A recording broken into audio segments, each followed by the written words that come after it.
Definir a este nivel, Daniel Gavarro diría que es una persona que está muy interesada en el crecimiento interior, en el crecimiento personal, y que se pregunta cómo llevar esto a lo colectivo.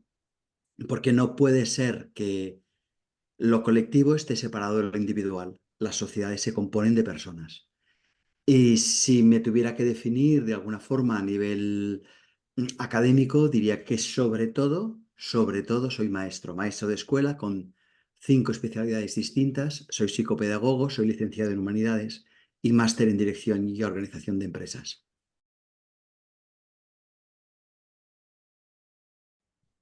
Los mayores desafíos que en este momento enfrenta nuestra sociedad, desde mi perspectiva, que por lo tanto es una perspectiva muy subjetiva y, y muy pequeña, y por lo tanto sugiero que sea solo una aportación entre las muchas que hay, es básicamente un reto de conciencia.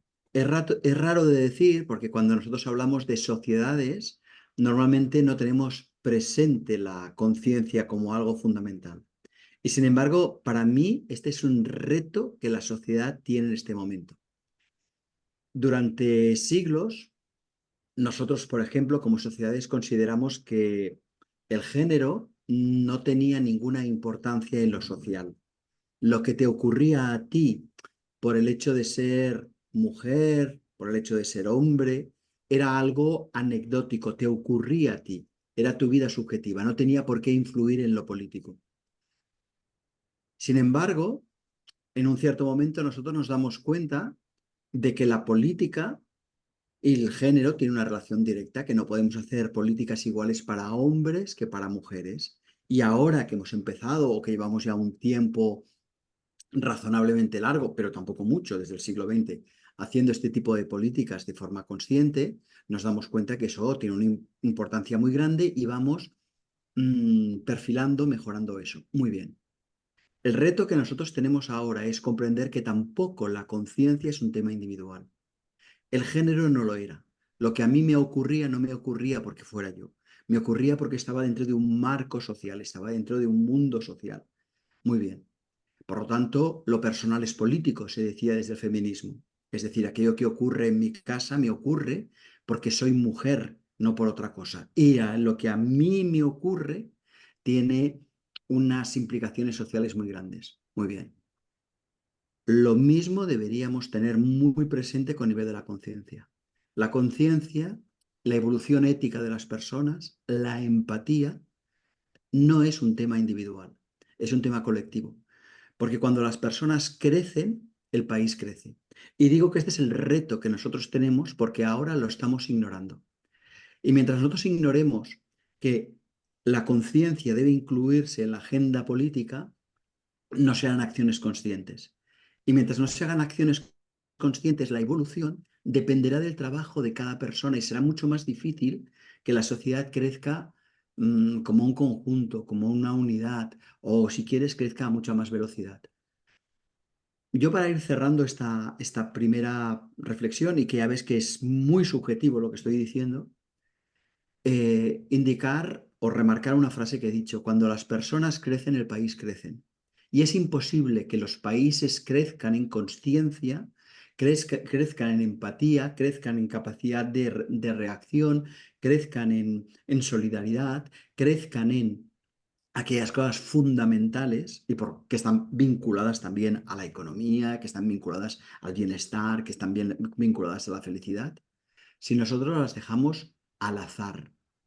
Porque si las dejamos al azar, estaremos donde estamos. Y ahora el reto es, muy bien, estamos aquí, pero podemos ayudar a las personas a crecer interiormente para que la sociedad crezca.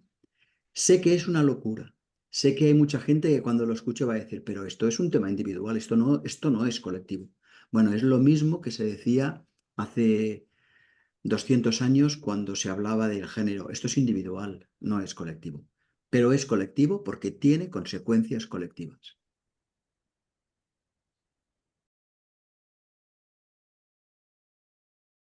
Fundamental por la que enfrentamos este desafío es porque desde la academia, es decir, desde las universidades, es decir, desde el espacio de pensamiento en Occidente, se ha separado lo colectivo de lo individual. Es decir, hay una serie de carreras, hay una serie de estudios que hablan de cómo las personas se pueden abordar, se las puede ayudar de una forma individual. Y ahí hay toda una serie de carreras, una serie de estudios, pues la psicología, la psicopedagogía, la pedagogía, la educación. Hay toda una serie de ámbitos determinados, ¿no? Y todos los ámbitos sanitarios, porque eso se aborda a lo individual. Y luego hay otra línea absolutamente distinta, que son las líneas colectivas, el colectivo. Un colectivo que no tenemos nunca presente, que está hecho por personas individuales, sino como si el colectivo tuviera una vida propia al margen de lo individual. Y por lo tanto ahí aparece, por ejemplo, la economía, ahí aparece la ciencia política, ahí aparece la sociología. Y esta división entre lo individual y lo colectivo, pues eh, no es que sea falsa, porque es cierto que lo individual no puede tratarse igual que lo colectivo y lo colectivo no puede tratarse igual que lo individual. La dificultad está en creer que están desvinculadas. La dificultad está en creer, y esta es la dificultad fundamental, de que no tienen nada que ver. A ver, una persona que es psicóloga no tiene nada que aportar en la ciencia política. Una persona que es, yo qué sé, que es maestra, una persona que es docente, una persona que es sanitaria, no tiene nada que aportar al mundo de la economía. De tal forma que la economía, la ciencia política, se sitúan en un ámbito donde la persona no está en el centro. Esa es la gran dificultad, porque lo colectivo está necesariamente constituido por personas. Y por lo tanto, aquellas personas que trabajan en lo colectivo deberían también, que ahora no lo tienen, entender el o como mínimo de una forma muy básica, el funcionamiento de lo individual y cómo lo individual está íntimamente relacionado con lo colectivo y cómo puede modificarse lo individual, porque al modificarse lo individual se modifica lo colectivo. Y para cerrar, en lo político normalmente lo que nosotros hacemos es cambiar las grandes leyes, las estructuras, las normas del juego. Esa es una forma de modificar la realidad, incluso de modificar los individuos. El hecho, por ejemplo, de que haya aparecido Internet es una cosa que podríamos decir es tecnológica, ¿de acuerdo? Pero ha modificado nuestra visión del mundo, ¿de acuerdo? Ahora bien, cuando modificamos, actuamos en las personas, también se modifican las normas del juego. Y hasta ahora solo desde lo colectivo solo había una dirección. Ya habremos de empezar a ver las dos. La gran dificultad, que esto no se ve. Igual tardaremos 5 años, 10 años, 15, 100, 500, no lo sé. Pero el día que se vea, el avance será mucho más rápido.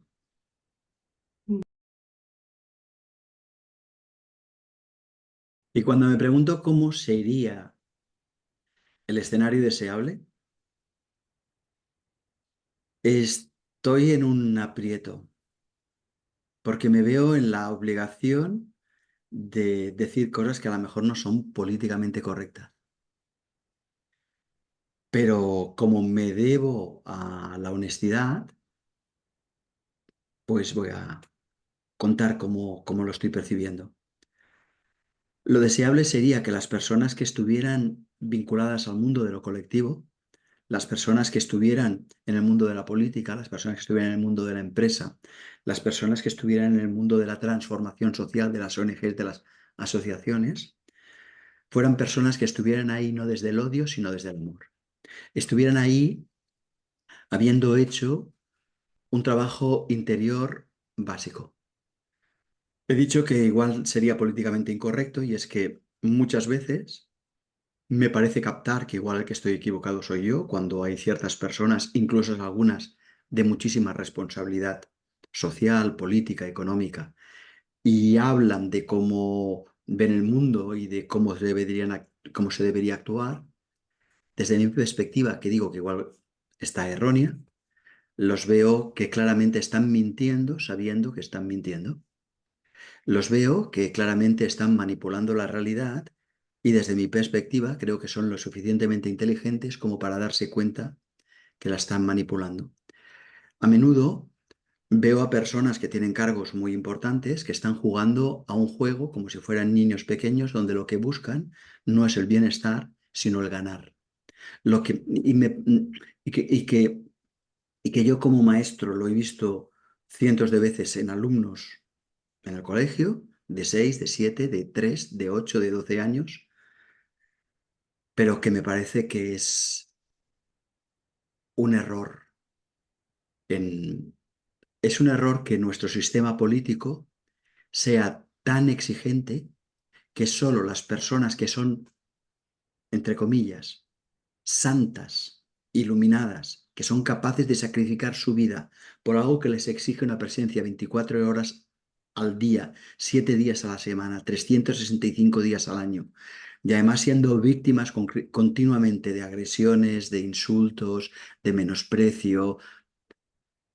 Solo las personas que están súper equilibradas pueden dedicarse a lo público con la visión que nosotros tenemos. O bien, solo las personas que están muy desequilibradas. Y fíjate que, y estoy seguramente muy equivocado y se puede pulir de muchas maneras y seguro que, seguramente lo que estoy diciendo es erróneo, pero a lo mejor hay una punta de verdad que se puede estirar.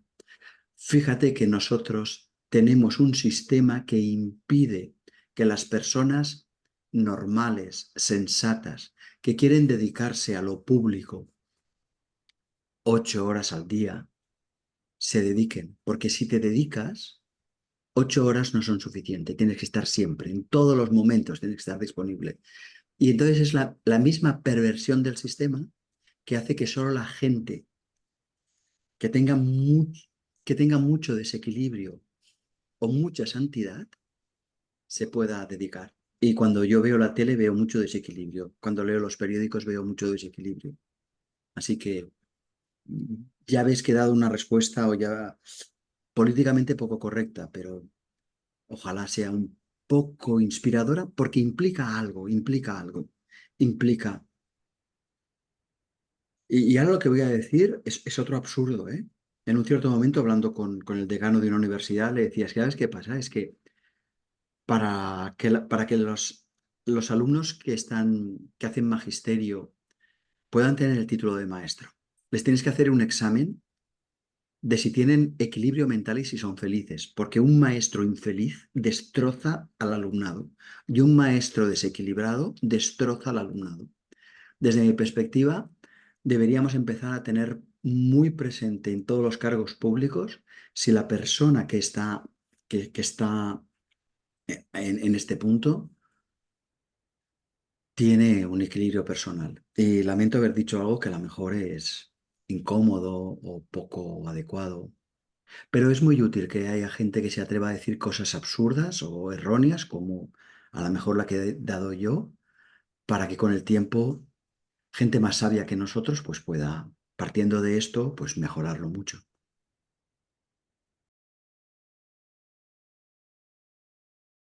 Cuando nos preguntamos por las claves que debemos transitar este camino, yo creo que deberíamos darnos cuenta que es lo que he estado diciendo hasta ahora, ¿eh? No es nada nuevo. Que no es posible que yo aporte felicidad si no soy feliz. Que no es posible que yo sea una persona útil si no soy una persona que en mi interior tengo equilibrio. Por lo tanto, las claves hacia una sociedad y hacia una política mm, y hacia una economía sana pasan por tener personas sanas. Y por lo tanto pasa por incluir en la agenda política cómo conseguimos eso. Es decir, cómo llegamos a cientos, cómo llegamos a miles de personas, cómo llegamos a millones de personas de nuestro país para que tengan asertividad y no agresión, para que tengan resiliencia y no sometimiento o no se rompan en situaciones duras como las que estamos viviendo. Y yo creo que esto es muy importante en un momento como el actual.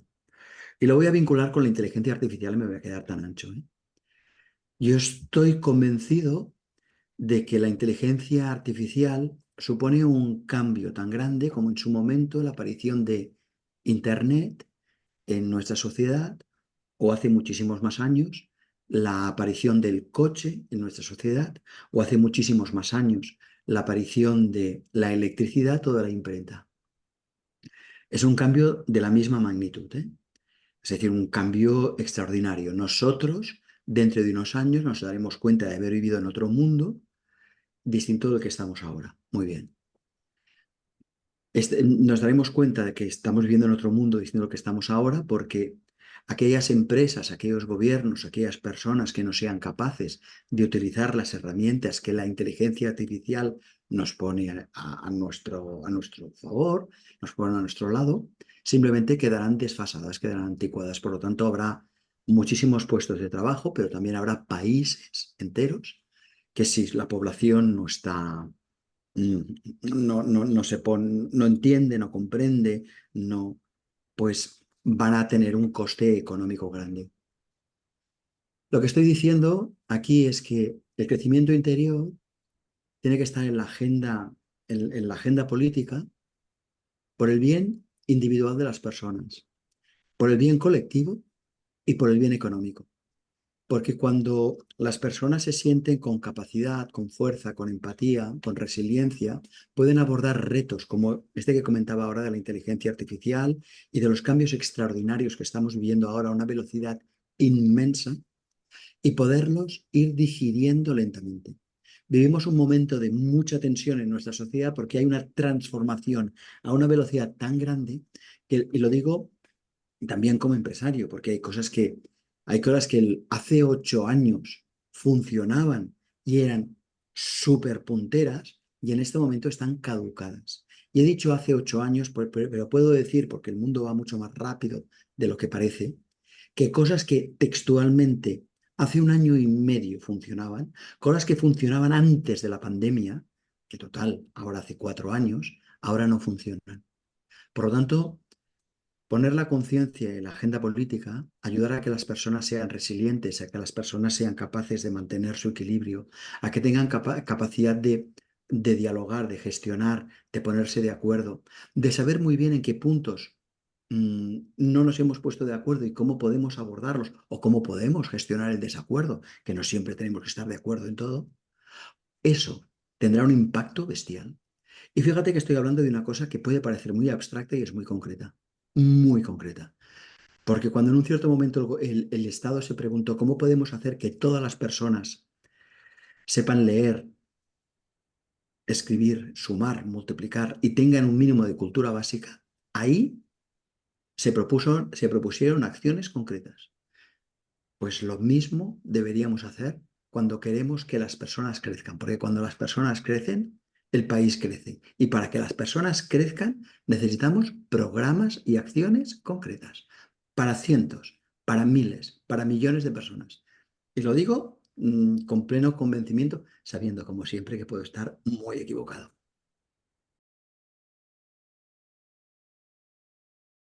Pienso en liderazgo consciente, pienso en personas que se lideran a sí mismas desde los valores. Es decir, pienso en personas adultas. Desde mi perspectiva, una persona adulta es aquella que no necesita que los demás le den la razón para saber lo que piensa, no necesita que los demás la admiren y la amen para sentirse llena de amor, no necesita que los demás se unan a sus proyectos para empezar a trabajar, ¿no? Es decir, es una persona que tiene su inteligencia, su amor y su energía equilibrados y que por tanto tiene su criterio, tiene su dirección y tiene su acción. Para mí ese es un líder consciente. Un líder consciente es aquella persona que el exterior no determina lo que hace, ni lo que dice, ni lo que siente, ni porque lo determina él. Teniendo en cuenta que el exterior me ofrece muchos inputs, pero un líder consciente se responsabiliza de lo que piensa, de lo que hace, de lo que siente. No culpa, no se queja, actúa. Actúa y además sabiendo que los resultados no dependen de él. Actúa además sabiendo que la vida sabrá cuando las cosas tienen que florecer. Y aquí me gusta mucho a mí citar ¿cómo se llama ahora? A Christine de Pizan, que es una persona, no recuerdo si del siglo XI o del siglo XIII, creo que del XIII, que escribió un primer libro que se conserva sobre igualdad de género, sobre patriarcado. Ella escribió y plantó una semilla, pero esta semilla no creció ni en el siglo XIII, ni en el XIV, ni en el XV, ni en el XVI, ni en el XVII, ni en el XVIII, ni posiblemente en el XIX. Esta semilla floreció en el siglo XX y ahora está creciendo, pero aún no ha alcanzado la totalidad. Un líder consciente es aquel que planta las semillas y deja que el resultado lo decida la vida, pero sabe qué semillas quiere plantar porque tiene claros sus valores. Y como tiene claros sus valores, sabe que su vida tiene un significado, tiene una dirección. Y es interesante darse cuenta de esto, ¿eh? Cuando yo sé quién soy, sé cuáles son mis valores y actúo en consecuencia, mi vida, al margen de que tenga mayor o menor éxito exterior, ¿eh? Mi vida a nivel interior tiene éxito. Yo siento que mi vida tiene plenitud. Y por lo tanto no necesito que los demás me obedezcan ciegamente. No necesito castigar a los demás. No necesito vengarme. No necesito mostrarme superior. No necesito, sino que colaboro con los demás desde una profunda humildad. Reconozco cuando estoy equivocado y digo, qué bien que lo he visto. Me uno a lo que estáis haciendo y a la vez, a veces empiezo cosas solo porque en este momento todavía no conozco a nadie que quiera empezarlas. Y mira, muy sencilla esta idea de las semillas y los valores. Y el liderazgo consciente es evidente que puede ayudarnos a crear una sociedad mejor. ¿Por qué o cómo? Muy sencillamente. Cuando las personas que tienen un cuerpo adulto también tienen una psique adulta, es decir, sus acciones no dependen de lo que hagan las demás, aunque lo escuchan, aunque lo tienen presente, estas personas son confiables y por lo tanto la sociedad es mejor. Cuando las personas son adultas y son líderes conscientes, es decir, personas conscientes de cuáles son sus valores y por lo tanto de qué valores quieren expresar, pues entonces es un hecho que allí donde ellos aportan, el mundo avanza, por lo tanto la sociedad avanza. Un liderazgo consciente hace crecer la sociedad precisamente porque es consciente y precisamente porque es liderazgo. No por, lo digo porque a menudo hemos querido obligar a las personas a crecer y eso es imposible. Nosotros con la fuerza de las armas, con la fuerza de las bayonetas, por ejemplo, podemos conseguir muchas cosas excepto sentarnos encima. Por lo tanto, ¿qué queremos? ¿Una sociedad donde la gente esté obligada? ¿Una sociedad donde la gente haga las cosas porque se siente obligada, se siente perseguida, se siente castigada? ¿O queremos una sociedad de personas autónomas que aporten conscientemente sus valores? Esto es lo que queremos, ¿verdad? Pues lo haremos pasito a pasito, ¿eh? Y andaremos más o andaremos menos, tardará más o tardaremos menos, pero eso es indiferente. Si las personas que estamos aquí somos líderes conscientes, cada uno de nosotros plantará sus semillas. El resultado aparecerá cuando sea. Y miraremos para atrás y estaremos contentos. Y miraremos para adentro y estaremos contentos. Y es así como lo vamos a hacer, poquito a poco. Cada uno con su grano y entre distintos granos de arena, algún día, estaremos en la playa.